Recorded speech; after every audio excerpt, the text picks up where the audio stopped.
क्या ईरान बराबरी की लड़ाई लड़ रहा है? ईरान जीते, इजराइल जीते, अमेरिका जीते, एक चीज तय है, जो अमेरिकन एम्पायर है मिडिल ईस्ट में, वो हमेशा के लिए खत्म होगा इसके बाद।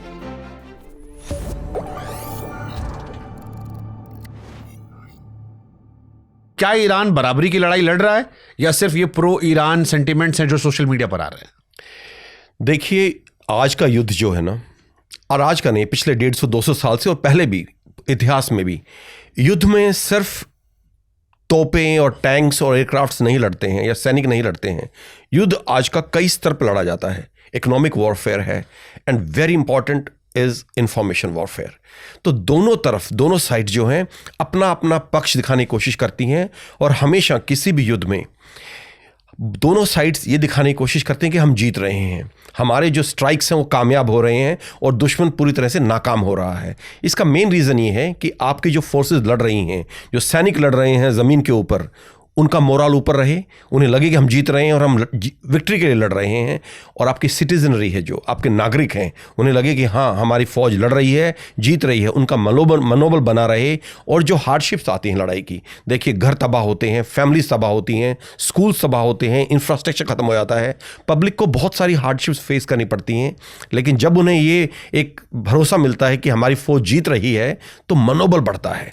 और ये मनोबल बहुत ज़रूरी है किसी भी लड़ाई को कैरी फॉरवर्ड करने के लिए। और यही कारण है कि इंफॉर्मेशन वॉरफेयर में हमेशा दोनों साइड से दिखाती हैं कि हमारा नुकसान कम हुआ है और हमने दुश्मन का बहुत ज़्यादा नुकसान कर दिया है। और इसी के मद्देनज़र ये जो मैं आपको बैकग्राउंड दिया है, जो चीज़ें आप बोल रही हैं हमें सुनने को आ रही हैं। जहाँ तक ईरान ने कितनी तबाही मचाई और नहीं तबाही हुई, ये गलत है। मेरे फ्रेंड्स हैं जो इस वक्त इजराइल के अंदर हैं, एक नहीं 10-15 लोग जो मुझे रेगुलरली मेरे टच में हैं। इजराइल में काफ़ी तबाही हुई है। और जब हम आप और इस वक्त बात कर रहे हैं, अब से कुछ घंटे पहले ही हाइफा में जो रिफाइनरी है, सबसे बड़ी ऑयल रिफाइनरी इजराइल के अंदर, ईरानी मिसाइल्स हैव हिट दैट। तो तबाही हुई है, उनकी मिसाइल्स कामयाब हो रही हैं। और मैं आपको ये बता दूँ एक बड़ी चीज़, और उसका मैं आपको बेसिस भी बताता हूँ कि मैं हवा में बात नहीं कर रहा कि या अंदाज़ा नहीं लगा रहा हूँ। मैंने IRGC कमांडर से बात की थी। जब मैंने पिछली बार हमने बात की थी, मैंने बताया कि I was detained in Iran for 30 hours. तो जो वे मेरे कैप्टर्स थे जिन्होंने मुझे बंदी बनाया था या मेरे को इंटरोगेट कर रहे थे, जब बातें नॉर्मल हो गई, वो उनका शक दूर हो गया, हम दोस्त बन गए। और मेरी बहुत सीनियर लेवल के IRGC कमांडर से 1-to-1 एज अ फ्रेंड बात हुई है। और वो मेरा विचार जानने की कोशिश कर रहे थे कि मैं as a Hindustani journalist, as a veteran, as पुराना फौजी और अभी वॉर कॉरेस्पॉन्डेंट, मैं किस तरह से लड़ाई को देखता हूँ। उन्होंने मुझसे पूछा, आपको लगता है इजराइल का हमला आएगा? और मैंने कहा 100% आएगा, और वो हुआ। उसके बाद मैंने पूछा, आप क्या कर सकते हैं, आपकी क्या स्ट्रेटजी है इसमें? तो उसने बोला, मैं आपको सब कुछ तो नहीं बता सकता, लेकिन आपको ये बता सकता हूँ कि अगर हमला आया तो इस बार हम इजराइल को धरती के नक्शे से मिटा डालेंगे। और जो स्ट्राइक्स अभी हो रहे हैं, उससे लगता है कि वो नक्शे से शायद ना मिटा पाएं, लेकिन नुकसान बहुत ज़्यादा होगा। They have decimated all American basis in the middle east. जितने मिडल ईस्ट में बेसिस अमेरिका के, सब तबाह हो चुके हैं।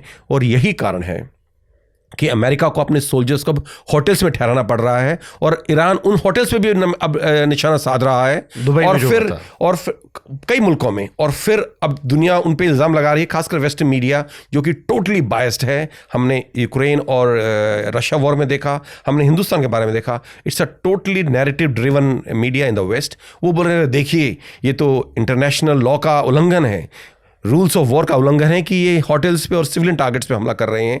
लेकिन ईरान का कहना है कि अगर उन होटल्स में या उन रेजिडेंशियल ब्लॉक्स में फौजी रह रहे हैं तो वो लेजिटिमेट टारगेट्स हैं।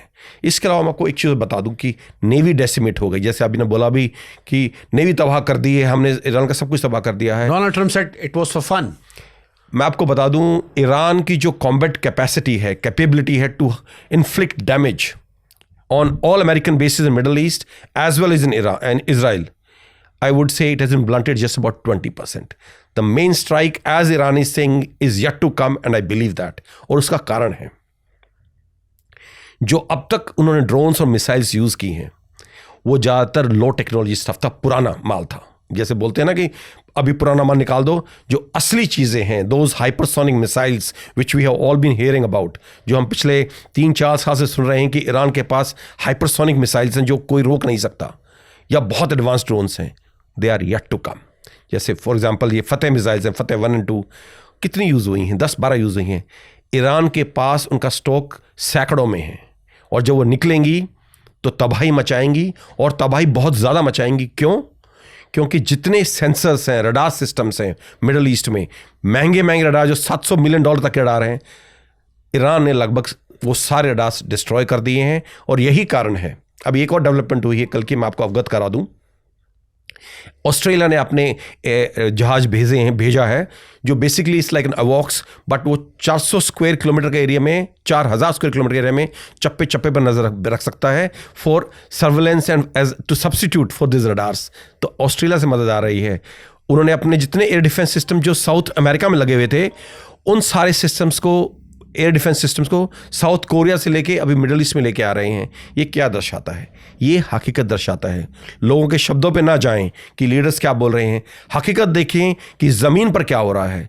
ज़मीन पर ये हो रहा है कि वो एयर डिफेंस सिस्टम उन्हें साउथ कोरिया से उठा के लेके आने पड़ रहे हैं क्योंकि उनके रिप्लेसमेंट नहीं है। और ये रडार सिस्टम्स आ रहे हैं एयरबोर्न ऑस्ट्रेलिया से क्योंकि रडार सारे तबाह हो चुके हैं।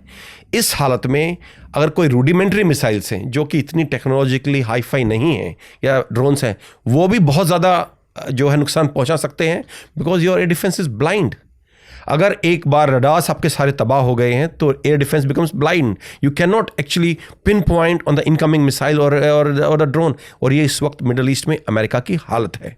और इसीलिए आप देखेंगे चाहे वो यूरोप से हो, यूके, फ्रांस, वहाँ से आ रहे हैं एयर डिफेंस सिस्टम्स, रडार्स, और ऑस्ट्रेलिया से अभी आए हैं। और मुझे लगता है कि इस वॉर में अमेरिका ने जो सोचा था, ईरान का पलड़ा उससे कहीं ज़्यादा भारी है। तो मैं इसको अगर एक अच्छे से फ्रेम कर दूं कि ऑलमोस्ट 2 हफ्ते हो गए हैं इजराइल अमेरिका वर्सेस ईरान युद्ध को। 2 हफ्ते में आप ईरान को कहाँ रेट कर रहे हैं इजराइल अमेरिका युद्ध में?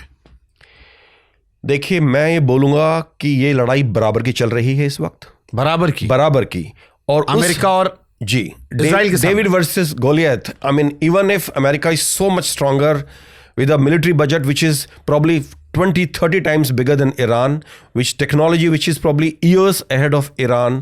Iran is fighting back very strongly, and Iran is right now in a very strong position. In fact, if you go by the statements of the President of America and other leaders in America, America is so badly boxed in a corner, and they don't know where to move and how to get out of the situation. मैंने दुआ पढ़ते देखी, वो पादरी लोग आए थे, बैठ के दुआ पढ़ रहे थे। मैंने कहा अरे ये तो मजाक उड़ाने वाले लोग, जिन्होंने वेनेजुएला के उसके राष्ट्रपति का मजाक उड़ाया, डोनाल्ड ट्रंप के लिए प्रेयर पढ़ी गई व्हाइट हाउस के अंदर। पहली बार शायद साहब ने देखा था। आप प्रेयर पढ़ें अभी या कुछ भी करें, हालत ऐसी है कि अमेरिका को समझ में नहीं आ रहा। जो बोलते हैं ना, फांस की हड्डी, गले की हड्डी, ये गले की हड्डी बन चुकी है। क्यों ऐसा हुआ? गले की हड्डी इसलिए है कि अगर अमेरिका विड्रॉ करे इस वक्त, तो जितनी किरकिरी अमेरिका की होगी वो जग जाहिर है कि कैसा क्या हालत होगी। और उसके बाद जो ईरान की डिमांड्स होंगी, वो हर चीज़ में फिर दादागिरी करेगा, और अमेरिका इस चीज़ को बर्दाश्त नहीं कर पाएगा, इजराइल बर्दाश्त नहीं कर पाएगा। और अगर वो कंटिन्यू करते हैं तो वो इस दलदल में फंसते चले जाएंगे। The quagmire of war, it will take troops, it will eat troops in hundreds and thousands every day. और अमेरिका वो नहीं करना चाहता क्योंकि मिड टर्म इलेक्शंस आ रहे हैं अमेरिका में, जैसा आपको पता है। और अगर ये अगर लगा कि ट्रंप ये लड़ाई हार रहा है तो मिड टर्म इलेक्शंस को बाय बाय बोल सकता है ट्रंप इस वक्त। जितने कोई आसार नहीं है, जो उसके लिए बहुत क्रूशियल हैं। और अगर जो उनका मेन मकसद था, एक स्टेटेड एम था इस वॉर का, रेजीम चेंज इन ईरान, वो बिना बूट्स ऑन ग्राउंड हो ही नहीं सकता। और अमेरिका बूट्स ऑन ग्राउंड डालने से पहले 1000 नहीं लाख बार सोचेगा, कि एक बार बूट्स ऑन ग्राउंड आ गए तो उनको वहाँ से विड्रॉ करना मुश्किल हो जाएगा, और कैजुअलिटीज़ जो हैं वो सैकड़ों में नहीं हज़ारों में होंगी।